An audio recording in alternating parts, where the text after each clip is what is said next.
Magandang gabi mga kapatid at ito po ang Romel Humawan Vicente TV. Ang atin pong tatalakayin ngayon ay ito pong nangyaring digmaan ng Israel versus Iran. Kung sino ba talaga mga kapatid ang magtatagumpay sa digmaang ito. Ito po ay tiyakan nating sasagutin. Sa aklat po ng Roma chapter 11 verse 1, ito po ang sinasabi. Ito ngayon ang tanong ko.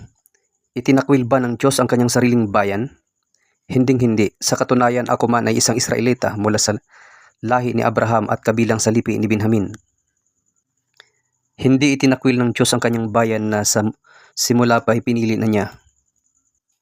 Kung kayo po'y may background mga kapatid tungkol po sa Biblia, nalalaman natin na pansamantalang pinabayaan ng Diyos ang Israel.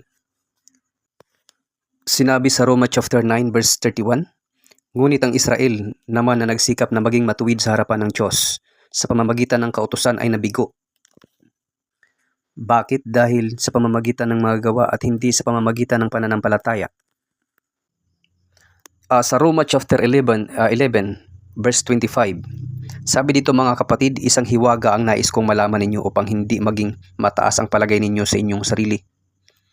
Ang pagmamatigas ng Israel ay sa isang bahagi lamang hanggang sa mabuo ang takdang bilang ng lahat ng mga hintil na lalapit sa Diyos.